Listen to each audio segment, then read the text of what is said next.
Velvet Note's a place where you can see and hear world-class musicians in a setting that's as intimate and as comfortable as your very own living room.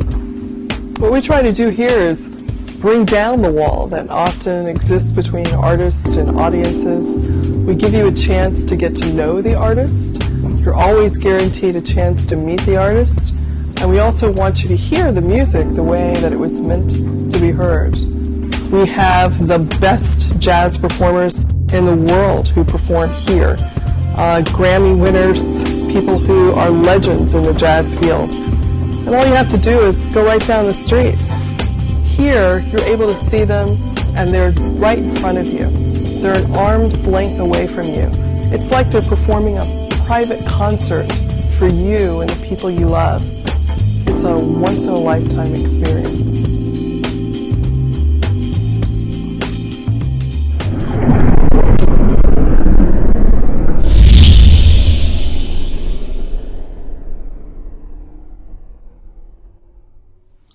Hi, I'm Carla Harris. As a performer and as a listener who has enjoyed some incredible shows at the Velvet Note over the years, I've often been struck by how, when people are inside those walls, the issues of the world outside just fall away, and the connection between everyone inside is heightened. To me, that is the power and the magic and the beauty of the live music experience.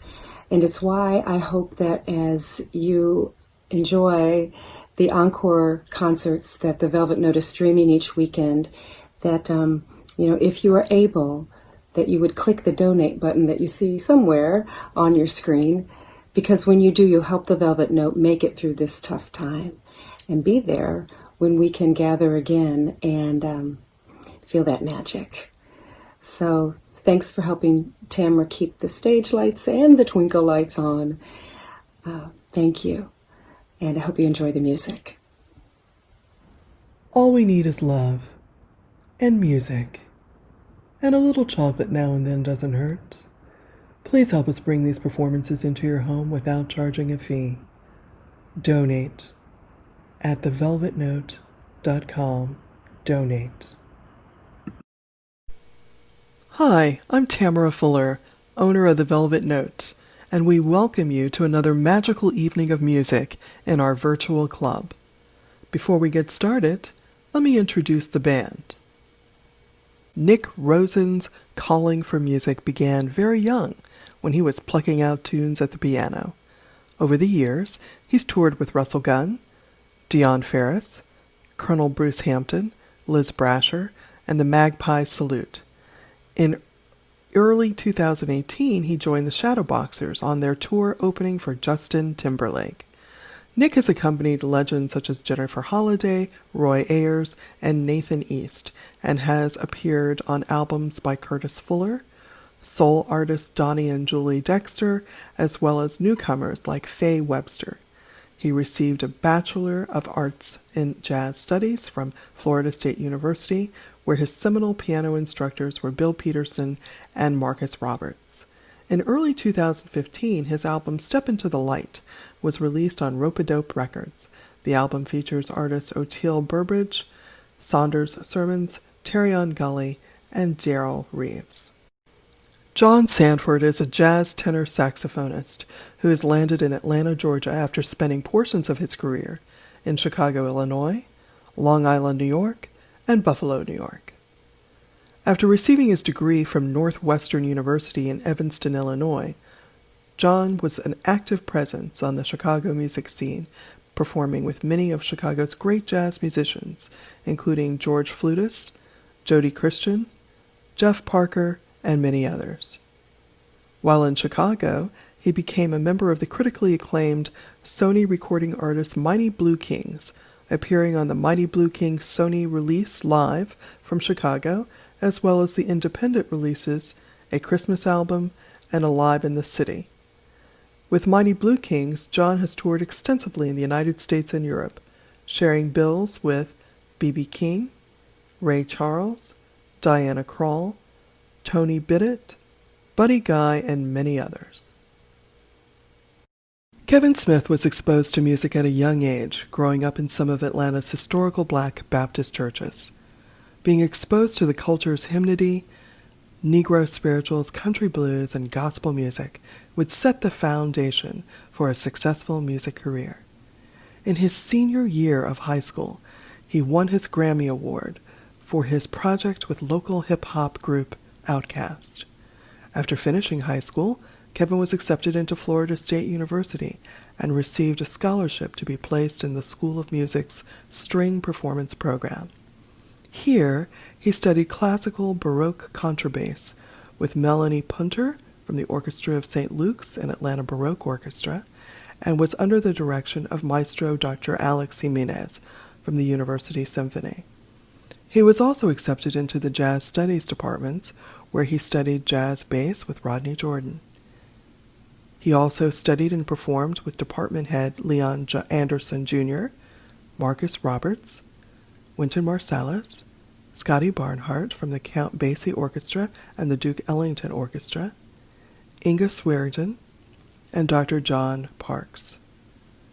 Kevin also held a chair in the Tallahassee Symphony Orchestra and has played in the Columbus Symphony, Albany Symphony, and Dothan Opera orchestras. Born in Jacksonville, Florida, Justin Varnes began studying music at 10 on the trumpet.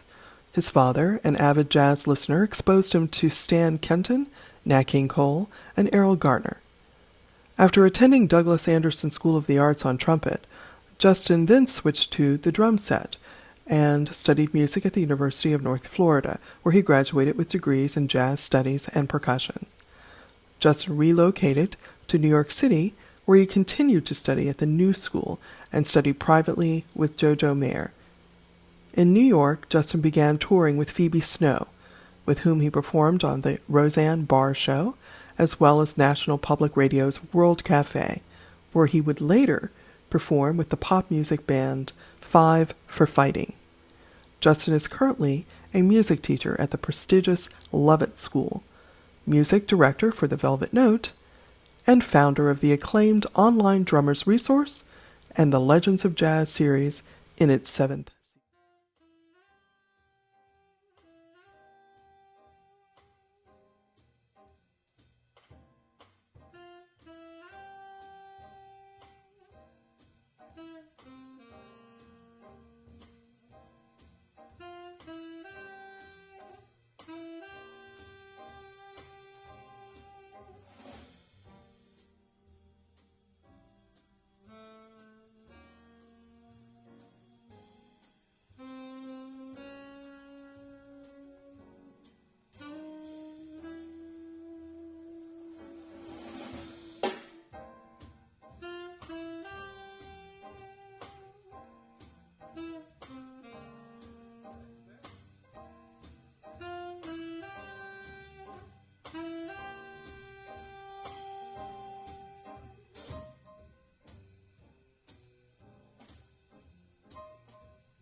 Thank you guys so much. Some of you might be a little bit confused why we were going to start a show about McCoy Tyner with the old chestnut Killer Joe. But I'm going to get to that part here in just a minute. McCoy Tyner was born in 1938 in Philadelphia, and the fact that he was lucky enough to be born in Philadelphia is going to shape the majority of his career. He grew up there.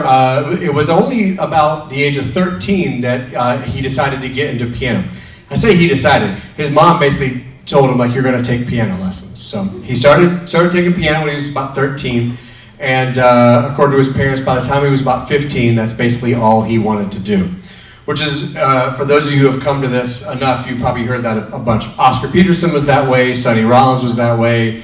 They just, at some point, once this gets a hold of you, you kind of forget everything else you're supposed to be doing, like, school and other responsibilities. But he really took to it. By 15, he was dead set on becoming a jazz musician. And he started meeting some of the jazz musicians around town, including the great pianist Bud Powell and Richie Powell as well. And as he started to develop, at the same time, a fellow Philadelphian saxophonist by the name of Mr. Benny Golson. Benny had just decided to create a group with the trumpet player Art Farmer. And they decided to put a group together called the Jazz Tet. And Art picked about half the members of the band, and Benny picked half the members of the band. So Benny picked a young 17-year-old McCoy Tyner to be the pianist in the Jazz Tet. And the first record they made was called Meet the Jazz Tet, and it featured, the opening tune is the tune we just played, entitled Killer Joe, which is about the exact opposite of what you might think of when you think of McCoy Tyner and his time with John Coltrane. But that is actually the first major recording he did was on that album. His career moved pretty quickly. So he's 17 and he all of a sudden lands a recording gig, and one that produces a hit single for jazz purposes, at least, in Killer Joe. And then about 5-6 months later, another fellow Philadelphian who he had met when he was 15, 16 years old, by the name of John Coltrane, called and said, hey, I want you to be in my band instead. And so after only about 5 or 6 months with the Jazz Tet, a very young McCoy Tyner got his start in John Coltrane's new quartet. This is 1959, 1960. So it was right when Coltrane had decided that his time with Miles Davis had come to an end, and he was going to start fresh with a brand new sound, a brand new quartet. So McCoy is 13. He just, guess I have to play the piano. Then 15, he's in love with it. 2 years later, he's already basically a jazz star. That's pretty much how it's supposed to work, I think, right? Yeah, it's just got to follow that path, and you'll be a huge jazz star. So.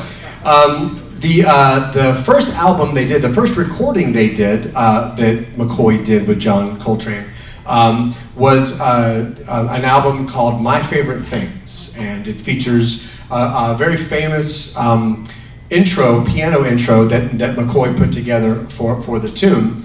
And actually, during that exact same recording session, they had enough material that years later, the record label Atlantic decided to release some of those other songs.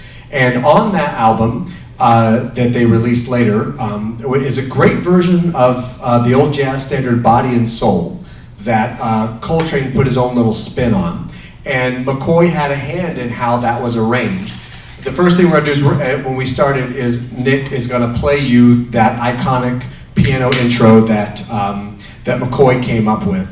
And then we're going to play the song. I'm going to ask you to watch one thing, because there'll be a test on this later. Kevin, can you play the A flat? See that right there? Can everybody see what that A flat looks like? Kevin's going to play that note about 552 times in this song. And that's going to be important later, so just keep an eye on that index finger. And if he plays it wrong, let me know, because I won't know. So here is John Coltrane's arrangement, partly arranged by McCoy Tyner at 18 years old. This is his version of Body and Soul.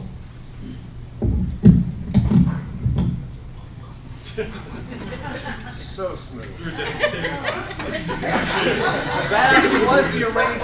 So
Thank you, guys. Again, that was recorded in 1960. He's like 18 years old, basically, when he recorded that. And right around then was when he began his touring career and recording career with the great John Coltrane. And he had a pretty big influence on Coltrane's sound and conception. One of the bigger misconceptions about McCoy Tyner was that he was John Coltrane's pianist, and a lot of McCoy Tyner's music and influence came directly from John Coltrane. Well, that is absolutely true, but a lot of what McCoy brought into the band actually was the other way, that it influenced heavily what John Coltrane would use for his harmonic basis going forward.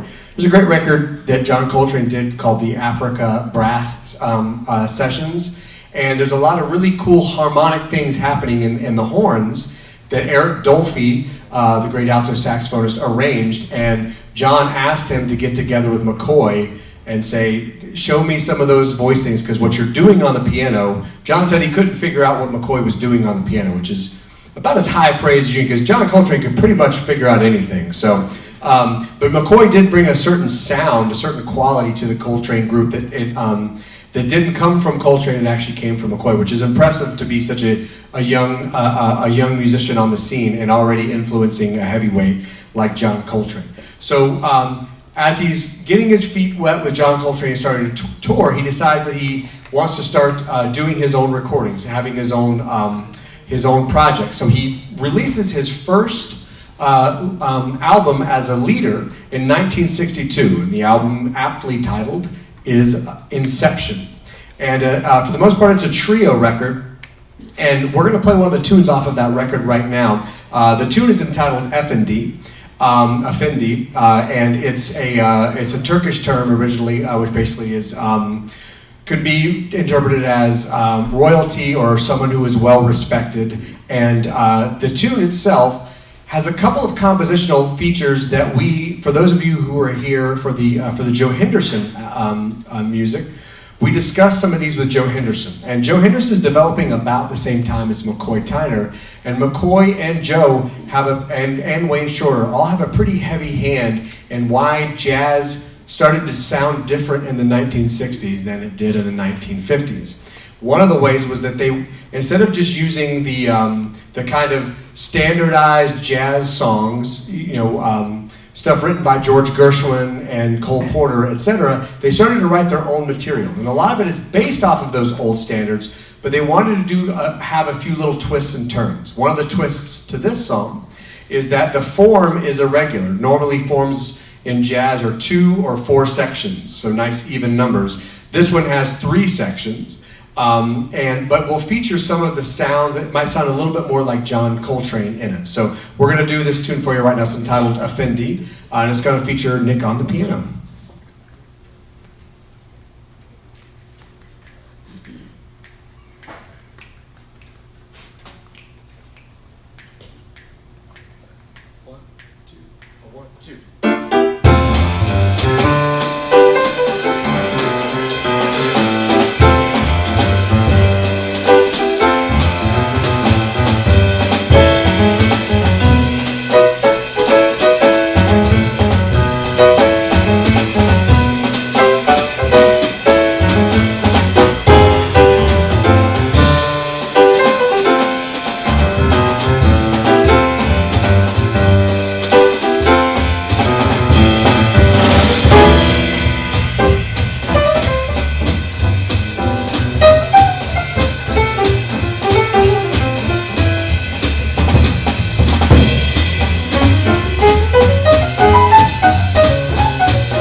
That's the hardest one for us to play, and of course John got to sit out the whole time. Yeah,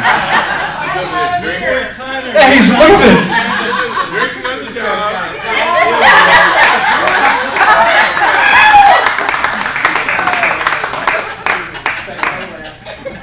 Expect no less. Yeah, that's what he needs, hydration.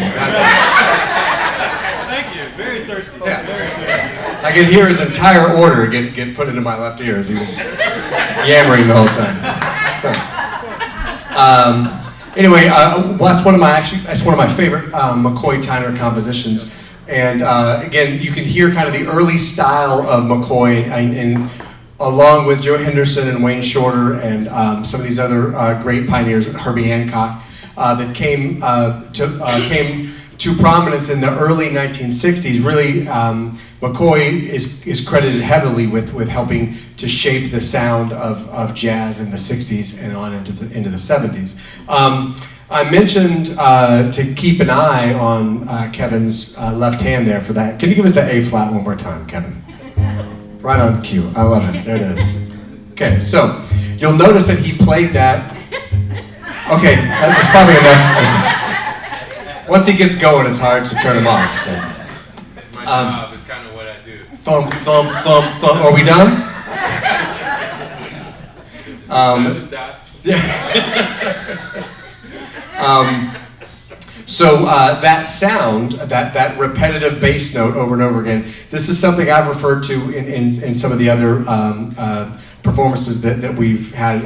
Miles Davis used it some, and obviously John Coltrane used it quite a bit. And it's the sound of a term in music we call a pedal, or a pedal point, which is the same bass note over and over and over again while other things on top of it change.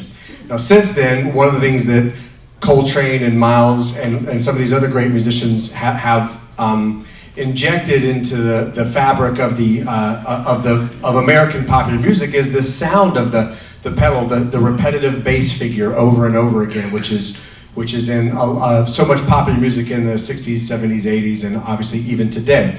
The term pedal point, if you're not familiar, comes from using organ, like a church organ, where the organist can hold with a pedal. He or she can hold down one note, and then with all these other keyboards, play all this other crazy stuff on top of that, while only holding one note down. So that's why it's called the pedal point.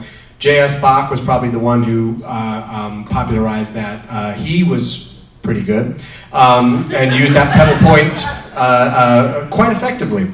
And so that sound is part of Coltrane's music. A lot of his music has that pedal point. It's almost like a drone. And McCoy did something specific. He did something particular to that pedal point idea that became one of his calling cards. It's something we associate a lot with John Coltrane's music, but it really did come from McCoy Tyner. And that's that he does something particular with his left hand, which is that he plays essentially, even though sometimes the bassist will play it, he'll play the pedal once fairly loudly with his left hand and use it as like a launching off point. So whether he's playing chords behind John Coltrane or whether he's soloing, he'll often do this thing where he'll drop down and play. It almost sounds like can you give me like one example? Just hit that one.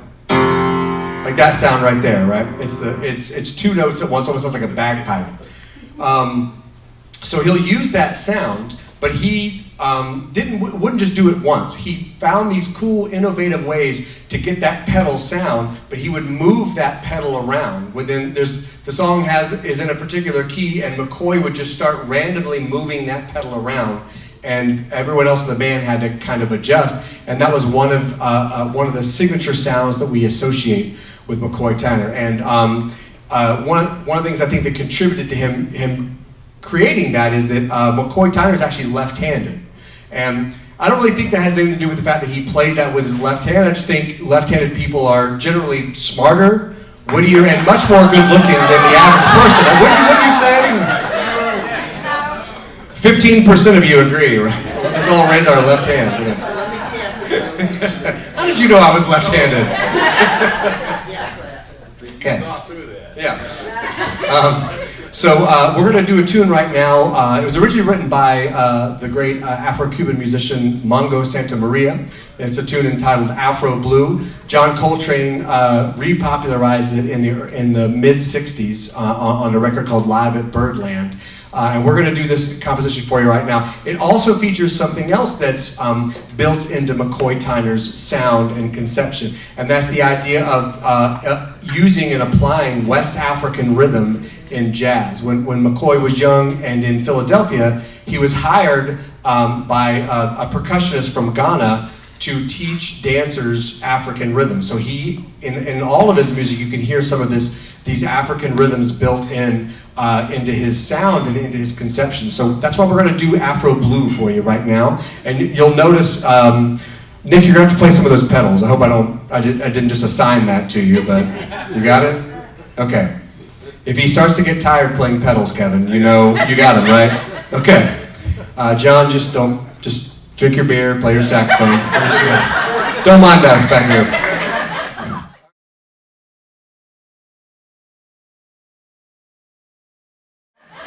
All right, here comes Mongo Santamaria's via John Coltrane, Afro Blue.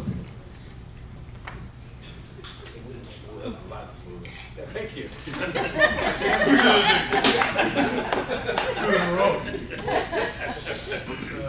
I have never gotten through this without Kevin making some sort of smart-ass comment. 48 times. 48 times, there it is. Give me props. That's right. Give me props. We'll do it off. 1, 2, 3, 4.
John Sanders, Nick Rosen, Kevin Smith.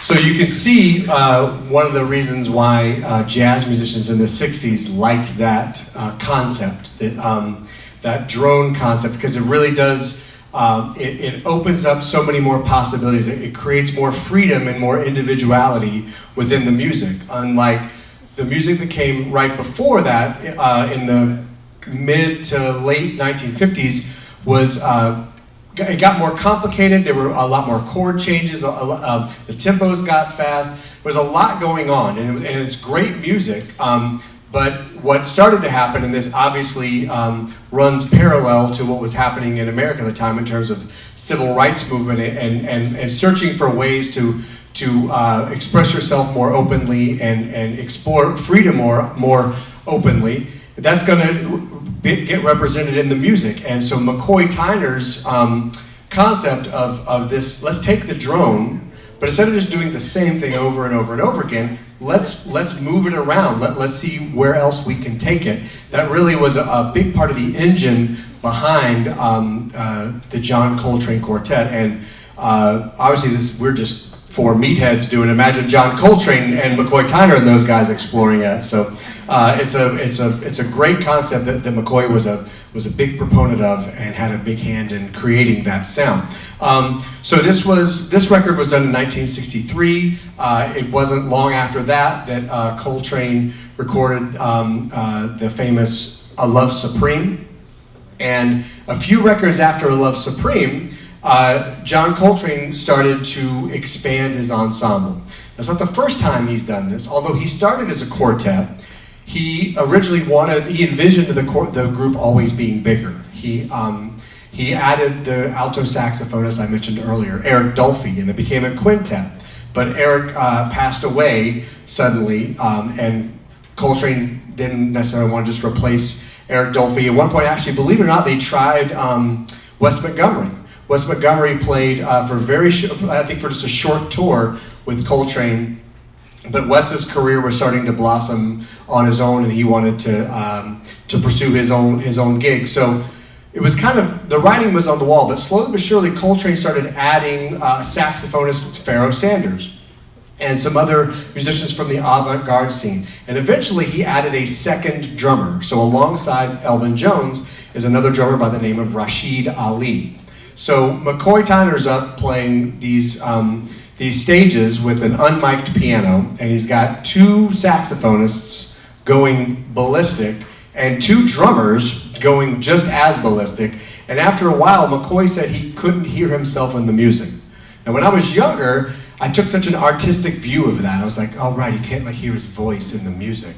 And the more I read later, I was like, no, I literally could not hear myself. I couldn't hear the piano.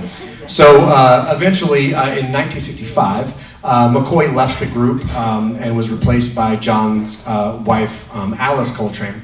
And this really catapulted McCoy's status in the jazz scene, because now he was a leader. What a great way to open your career, by being a founding member of that John Coltrane Quartet. But it was time for McCoy to do his own thing. So in 1967, he released his first album as a leader after leaving John Coltrane. And although the records he released while he was with John Coltrane under his own name were very good records, this record was a whole new level for him, and it really did catapult his career that he never looked back from. The record we're referring to is entitled "The Real McCoy." It's one of the best jazz records of all time. And we're going to play the opening track for you guys. The song is entitled "Passion Dance." And you're going to hear some of the elements that we've been referring to. This idea of the pedal sound, you're going to hear that in the melody. You're also going to hear some in the structure of the song. The other thing is McCoy's going to borrow this concept of having kind of this open, like what we did for Afro Blue was very open in the middle. There are no bar lines there. We're allowed to kind of go wherever we want to go. McCoy's going to use that in this song as well. So listen for those pedal points. And listen for some of those sounds that we associate only with John Coltrane. We're going to hear a lot of that from McCoy, showing you how much his influence was on John Coltrane. So here is Passion Dance, the opening track from 1967's The Real McCoy.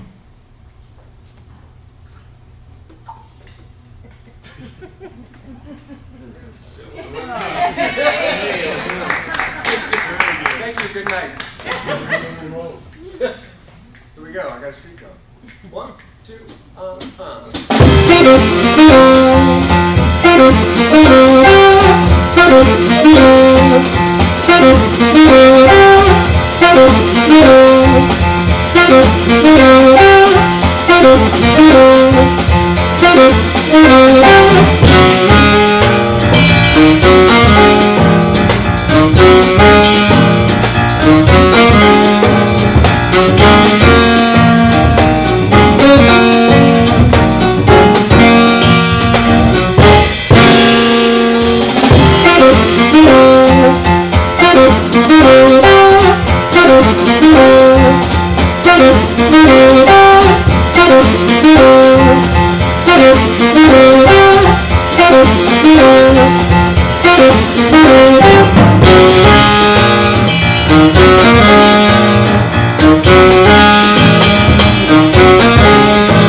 Kevin Smith on the bass. Yes, sir.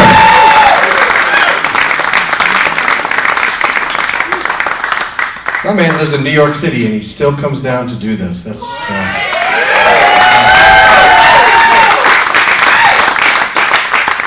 that means I am paying him too much. Agreed. Yeah, I highly doubt that too. Glad to get away from the cold. Right, there it is. I can tempt him. Well, actually it was sunny today, so, but yeah. Still a lot warmer. He came here, he was like, wait, it's 40 and rainy and gross. Why did I drive down here? So, yeah, still warmer. Kevin and I are both from Florida. Actually, so are you, right, Nick? Oh, I'm from here. we're from, but he went to school in Florida, so anyway. Us Florida boys aren't really, we don't do well in the north. We don't have the blood for it. So, that was 1967, and that record, basically, McCoy left Coltrane, and everybody's like, oh wow, what's McCoy Tyner going to do now? And that was his record right after Coltrane, and then everybody's like, okay, McCoy Tyner's going to be just fine. What a strong record that was, and it was a series of records he released after that were all just of the highest level. And McCoy is he's 80 and he's still tearing it up, touring around the world. He's actually recorded 75 albums as a leader. 75. That's amazing. And we're going to do all of them for you now. He did another 70 plus as a sideman as well. So that's an incredibly long and illustrious career that he's only adding to as he goes. But what I wanted to do to close the night out is actually do one of his more recent records. I say more recent. This is a record that was highly influential for me. It was released in 2003. It's entitled Land of Giants. And so, yes, that was 15, 16 years ago, but when you make 75 albums, it's, that's still fairly recent considering we've been doing stuff from the 50s and 60s. It's a phenomenal record, and it does a great job of showing that there has been no downward turn for Mr. Tyner. He's still playing at an incredibly high level. Before we play this last tune, though, please help me thank Mr. John Sanford on the tenor saxophone.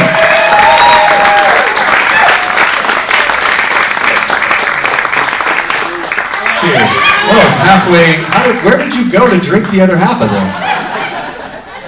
Speaking of paying people too much. So, on piano, Mr. Nick Rosen.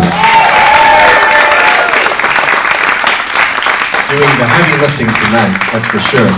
And on bass, Mr. Kevin Smith. My name is Justin Varnes. Thank you guys so much for coming and spending your Sunday evening with us. We really do appreciate it. We never take it for granted. This means a whole lot to us. So we're going to close the night with a McCoy Tyner tune. This is entitled Steppin'. Again, this is off of the 2003 album Land of Giants. And it's going to feature some of the stuff that we've talked about. You're going to hear some of those little pedal points. It's a blues, but it has a couple of extra bars, which is indicative of his writing style, which we discussed when we discussed Effendi. But the other thing is, we're going to kind of bring it full circle, because as much as we've been focusing on John Coltrane's music, pedals and all this sort of stuff, McCoy's first love actually was blues piano. And which is why he was such a great fit for the Jazz Tet and Killer Joe, which is why at first you might not think, oh wait, is he on that record? But he's a master of playing the blues and continues to play a ton of blues these days. So this is one of his tunes entitled Steppin'.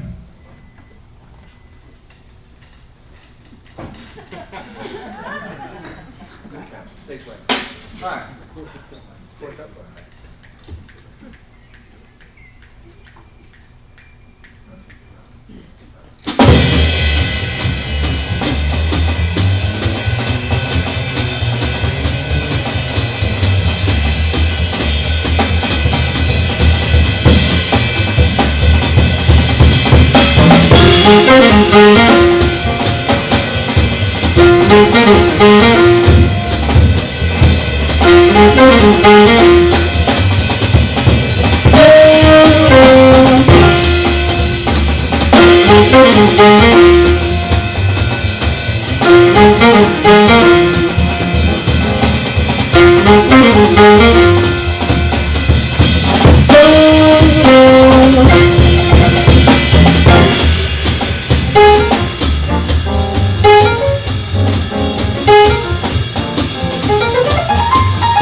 guys so much. John Sanford, Nick Rose, and Kevin Smith. My name is Justin Varnes. Thank you so much for coming.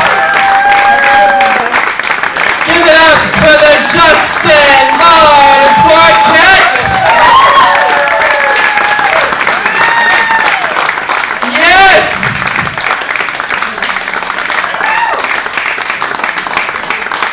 Yeah!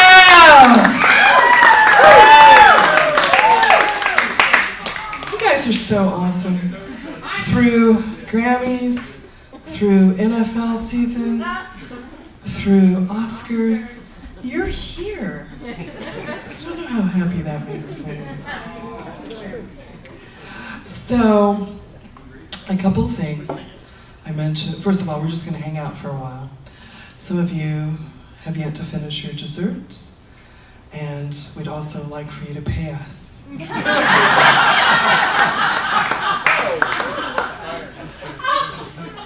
Somebody's got to pay Kevin Smith. You don't understand.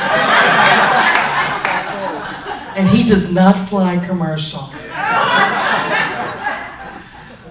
So, this is the final installment of this season, and we're going to start a new season. And I want to tell you who's coming. April 14th, Roy Haynes. May 19th, Coleman Hawkins.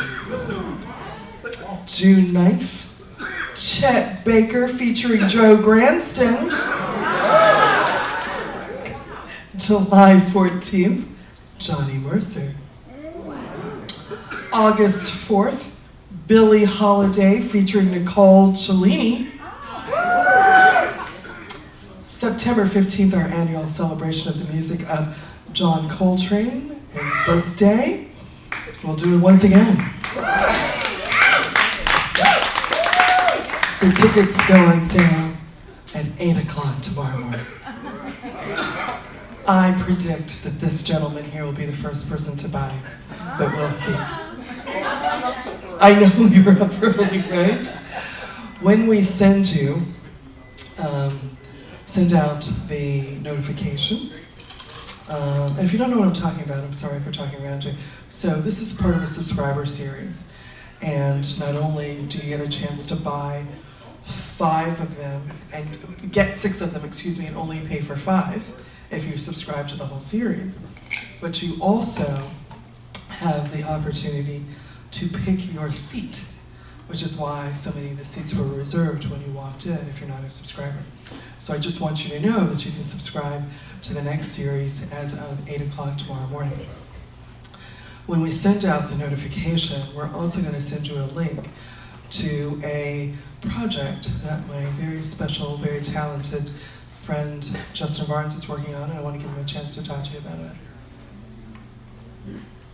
Thanks, Tamara.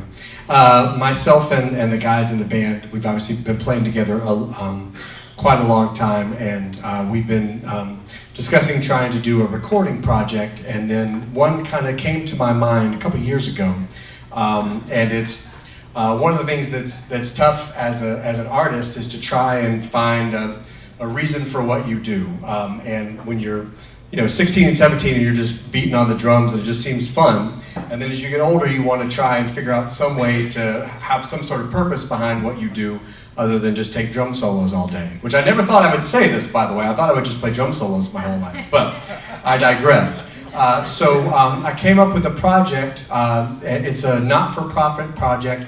We're trying to raise money to make a recording that is for human rights, specifically violence prevention of one group attacking another group. We do that in a couple of ways. One is that we wrote some songs in support of some groups that have been taking a beating for quite a while throughout the world. We did a song for France. We've done a song for the Emmanuel African Church over in Charleston. We wrote some songs specifically in support of those sorts of things. We also wrote some songs just to generally address the fact that we do think that there is a way for us all to get along a lot better than we are, and we wanted to at least put our piece of that into the ring so we can all try and hopefully make this world a little bit of a better place.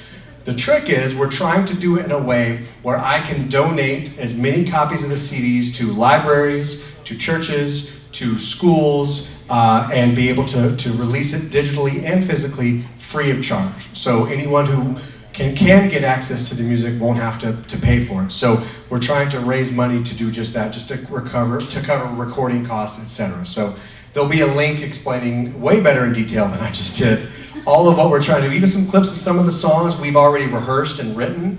And so you'll see a lot of these guys' ugly faces in the videos, and some of us left-handers as well. But anyway, the link is in there if you guys would like to support. But I do want to say before that, just being here and supporting us here means so much to us that we're able to do this and hopefully spread a little joy and a little love in this room one Sunday a month. It means a lot to us. Thanks.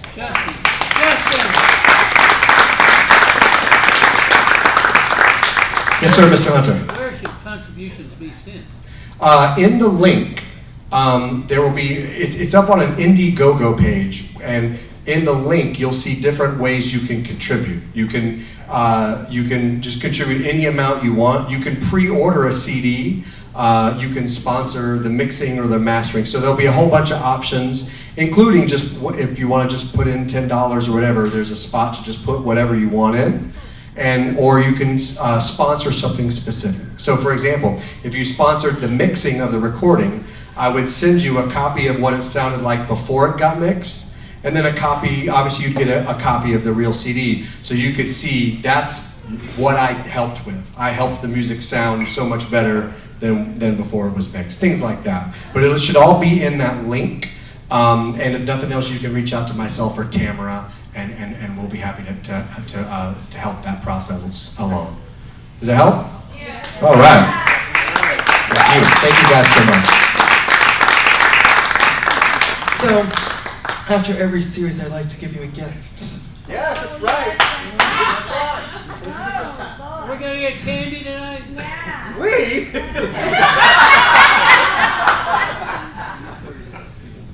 You know Mr. Hunter is an attorney, right? Oh, I did not know that. All right, 20% of whatever this is. Your contract. She's gonna sue you.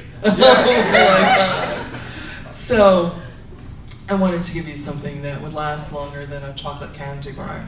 She usually never makes it even home. So, it took me a while to decide to do this, but I've decided to invite certain artists to sign our Wall of Fame here at the Velvet Note.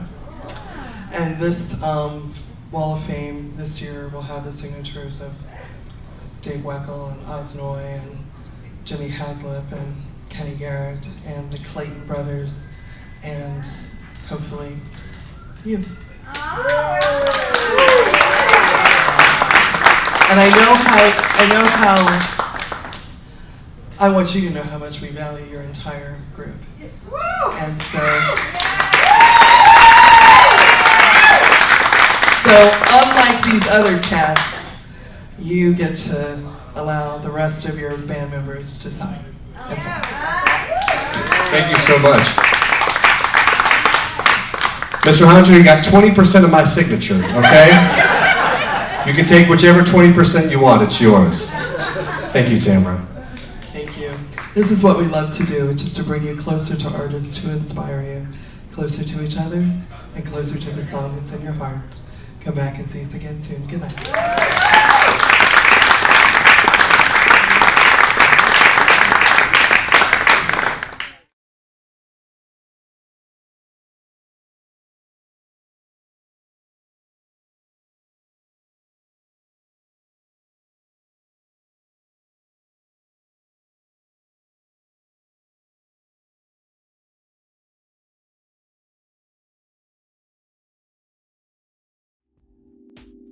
The Velvet Note's a place where you can see and hear world-class musicians in a setting that's as intimate and as comfortable as your very own living room. What we try to do here is bring down the wall that often exists between artists and audiences. We give you a chance to get to know the artist. You're always guaranteed a chance to meet the artist, And we also want you to hear the music the way that it was meant to be heard. We have the best jazz performers in the world who perform here. Grammy winners, people who are legends in the jazz field. And all you have to do is go right down the street. Here, you're able to see them, and they're right in front of you. They're an arm's length away from you. It's like they're performing a private concert for you and the people you love. It's a once-in-a-lifetime experience.